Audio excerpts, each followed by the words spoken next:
This is the biggest VR game coming to the Quest 2, a game you don't want to miss. This is Medal of Honor Above and Beyond, with everything you need to know that is coming to the Quest version of the game and everything that isn't. Oh, and a release date. My name is David, welcome back if you've seen me before, and welcome to the channel if you're brand new here. I cover lots of different virtual reality videos, mainly focusing on the Quest 2 and future hardware. It's been a while, by the way, so nice to see you again. I know I'm just looking straight into a camera lens, but hey, it's you on the other side of the screen, so thank you. Thanks for watching the videos. And of course, if you enjoy this video, please just do all the normal YouTube things. You know what to do. Now, let's get straight into this. VR games keep getting bigger and VR hardware keeps getting better. So this is really a big moment for virtual reality. One of the higher end PC VR games is coming across to a mobile headset, which is just really impressive.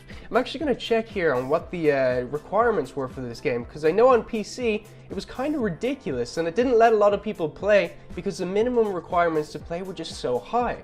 I just pulled up the specs here, and to play this game on PC VR you need an Intel i7 9700K or equivalent, and for your graphics card you need a NVIDIA RTX 2080, which is really high-end stuff. You also need 16 gigabytes of RAM. So how are they getting this game to work on the Quest 2? Firstly, let me tell you what's not coming to the Quest version of this game, and that is the higher graphics.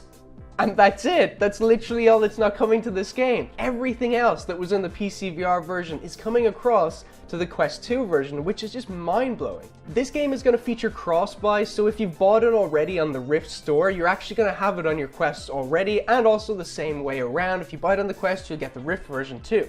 This game is not only going to feature the full story-length campaign, but it's also going to feature the gallery mode, which is like a viewing experience, basically watching movies of war veterans talking about their experience. And it will also feature all of the multiplayer, which is crazy. All 12 maps and 5 game modes will be coming across to the Quest version of this game, which is just going to be fantastic because this is really going to give the multiplayer aspect of this game some life. I'm sure the online matches will be full with Quest 2 players. I haven't actually played this game yet because I was secretly holding off for it to release on a mobile headset, and it actually is coming to the Quest 2. I kind of expected it to be the Quest 3 and on, but the Quest 2 is getting it, so this is going to be the first time I play this game, which I'm really looking forward to. Now, let me get to something that could kind of be a bit of an issue. This is the file size of this game. The story mode, the gallery mode, and the multiplayer are all part of the one download size, so you can't get the multiplayer separately from the story, which is kind of a pity. It would have been cool if you could have done that. The full game is going to be 45 gigabytes, which for anyone who owns the 64 gigabyte Oculus Quest 2 is probably thinking, that's kind of ridiculous. Yeah, it is kind of crazy. Like, imagine having basically just the one game taking up all of your storage. Well, I guess that's why they discontinued the 64 gigabyte headset and they went for a new 128 gigabyte headset, which is actually the same price as what the 64 gigabyte one was. So that's why they pushed it up to a higher storage, because the games are getting bigger, and I'm sure there'll be lots more games. It will probably be around 30 or so gigabytes going forward, including the all-new Resident Evil 4 that's coming out very soon. Another really weird thing that I got from this was this game is actually going to be cheaper than the PC VR version, which does make sense because having it at 52 euros on the Oculus Quest would make it the most expensive game on there by quite a bit as well.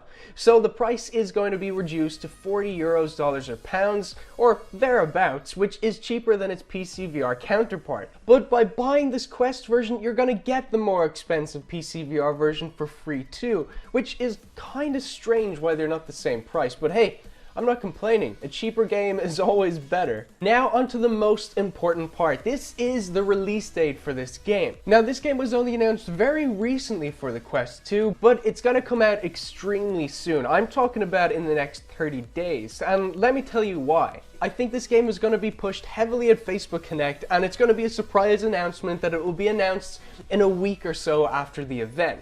So I think it's going to come out in the first week of November, and I'd actually be surprised if it didn't come out then or earlier.